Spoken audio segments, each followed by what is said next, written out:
Hello, everybody, and thank you for joining us back here at Royal Winds channel. Just want to let you guys know who we have on today. We have the special guest, Robert Fong, the Chief Operating Officer of the company. We're going to dive into his past and how he got involved. First off, Rob, how are you doing today? I'm good, very well, thank you, Michael. Good, good. Glad to have you on. So first and foremost, talk to me about your educational background, some of your previous business experiences, just to kind of give us like a warm up of how you got involved here with Royal Winds. I came to Australia as a migrant in '96 when I studied architecture for 5.5 years. And then I went into, when I graduated, I started practicing. But I also had the opportunity to run, because of my interest in technology, specifically for design. I had the opportunity to be invited by two of the universities here in Sydney to run and head up think tanks and laboratories on artificial intelligence and sort of design technologies. And I guess in the early 2000s, I cut my teeth in the startup world by spinning out from one of these lab series, a small little startup in AI for the design industry. I guess at this point in time, there was, some buzz around a new sort of format for, I guess for the want of a better word, wagering and betting. Yeah. A new format, new product that would cater to younger audiences, and at the time was the millennials, and obviously they weren't interested in table games or chance-based games or slots. Traditionally. And I guess the atmosphere at the time was very much the same kind of hype cycle you're seeing today, and in the crypto world and NFTs and stuff like that. And it was exciting, and we put together a small bunch of people with a single vision of the new product being a product of skill rather than a product of chance. And we figured that younger people that have grown up, they're more tech savvy, grown up with arcade games and games where if they perform well, then the game would reward them. They would understand that mechanic, and it wouldn't be for everyone, because obviously it's still a product that involves real money. Not everybody has that kind of risk propensity, but if you look at the market size, just in terms of sheer market size, comparing in the casual, hyper casual, mobile market in comparison to, say, online slots, or even poker to a certain extent, you're talking about a much larger captive audience. We obviously didn't have a license at the time, and we weren't sure if we actually needed a license. So we went into social casinos, social slots, as you do back then, except that the second screen feature, or the bonus feature, was a skill round. So you play a slot reel, you trigger a feature, you go into a bonus round, and you'd shoot some ducks. Simple as that.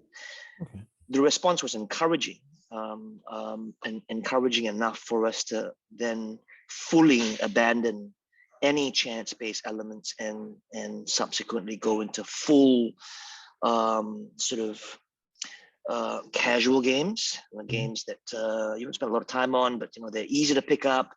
You don't need a whole ontology of rule sets, great hand-eye coordination, very easy to pick up. And if you're good, you win real money. And we did, and that was a real kicker for us. And we did well. We did well enough for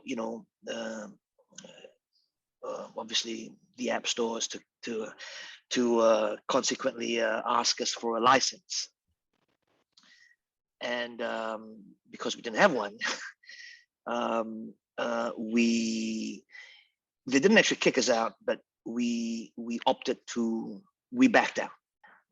And so we sort of moved sideways for a while, whilst contemplating how to get a license for our type of game, understanding, of course, that no gaming commission in the world was even considering regulating skill gambling or skill gaming. And so we ended up in Canada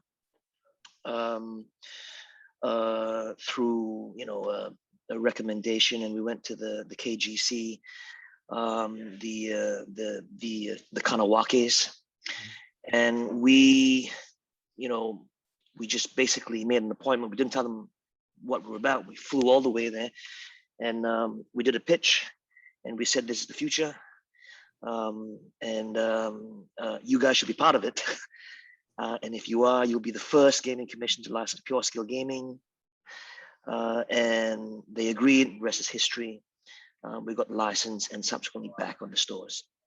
It's interesting. It's there's definitely a level of inertia or friction, so to speak. As you said, when you came in and you had a disruptive thing for the industry, you have to convince a lot of heads, especially like how would you say, how regulated is the gambling industry versus other industries in terms of like, hey, I have something new. How do I get this to people? It's very regulated. It's as heavily regulated as the financial industry. Yeah. And they are, once you put yourself into this basket, I mean, we did not want to put ourselves into a basket and be labeled as a casino, because we knew we would not only be fighting the regulator and trying to authenticate our back end, but we would also be fighting against advertisers, because of once you are in this stigma of wagering for real money, you're shackled immediately by the advertisers. So we always wanted to be, we're just a normal game, we're competitive, that's it. And just so happens the prize is real. You can't put all the fires on all fronts. So, we just want a license. If we had to fit within a cookie cutter and get it, then we would. And so we sort of tried to squeeze our games to fit the mold of the regulator. And until today, our site has to comply with, responsible gambling and helplines for, suicide or whatever. Even though, we don't really see ourselves as a true gambling outfit, but there it is. Yeah, makes sense. So I guess a question I have for you would be like, did you envision yourself, let's say, like you were one of the top 40 architects under 40, as it said in 2006. Did you imagine that you would wind up here? It seems like, and like, as you said, like you saw that maturing company and you kind of like, no, you like the fast pace, the cutting edge. Is this where you imagined yourself? I do. This is where you wanted to be? Yeah, I mean, obviously I never imagined that would be in startups or tech. But I've always been interested in creation.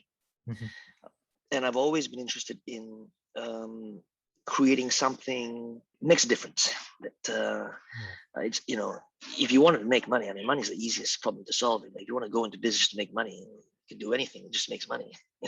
Join the mafia or whatever it is. There's some risk. But yeah, that's fair. There's quick ways. I mean, every business has risk, but it's not about the money. It's about doing something that is new, that is innovative, that makes an impact. And even as an architect, I loved architecture.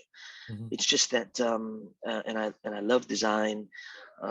It's just that I realized early on when I was in private practice for about 3 years. And again, I was trying to innovate there. And obviously I was with the labs and with the university. I was thinking about ways that would, be able to solve problems that was worth a lot of money, right? You solve a problem that's worthwhile solving. The problem with the specifically the architectural industry is, you can't raise money for an architectural firm because it's a service-based industry. You're an architect. I was, top of my game, so to speak. I was part of the wave of international architects, driving in throes into China as China was sort of rebuilding their country, raising these cities down to ground zero and then rebuilding in record time.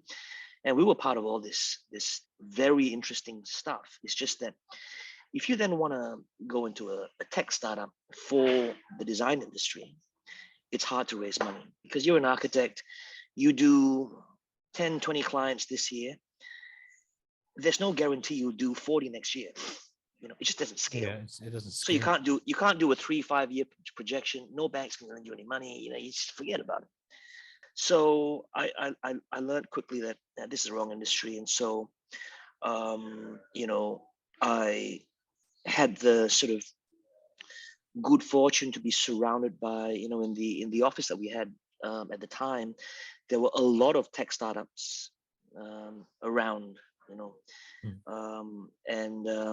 that was when I got curious about technology for other industries. And then I said, look, I'm done with architecture. I want to do something else that's just as creative. And then So I guess another thing then is like, it sounds like to me like, yeah, the strong, what I would say a lot of people have, which is the entrepreneurial spark is really what got you.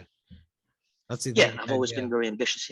Yeah. And so I guess I love risk, and I love those I enjoy those nail biting moments when you sort of you have to raise cash, and I mean, obviously people don't work the same way as before.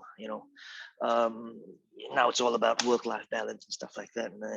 But back in the day, you do 24, 48 hours, and it's really interesting. And then you hit a moment where you've solved the problem, and it's a really good feeling. Good. Yeah, no, I agree. It's kind of like you're really living in that moment. You are full on there, and it encapsulates you. It takes everything to do what you want to do. You got to give it your all, and then when it pays off, it just feels amazing. It's really, I guess, the way to say it. And I guess so now that you're the chief operating officer here at Royal Winds, demystify that for people. What do you handle like on the day-to-day? What are the challenges you face and that you solve here now? So obviously, I look after the overall operations here, but because I'm also a co-founder, and I developed obviously the original product. My day essentially is spent a lot working with the product teams and the marketing teams, everybody really, for overall vision, just to make sure that there's a stake in the ground, and we're moving towards it in a decisive manner. And obviously now as a public company, we don't want to do things in a way that we don't want to do something just because it's interesting, or it's a new tech that's bleeding edge that we should do, but has got no proof of market acceptance, right? Fortunately, we've got a whole bunch of bright minds in the studio that are much better than me today, that are more current, that are much more intelligent.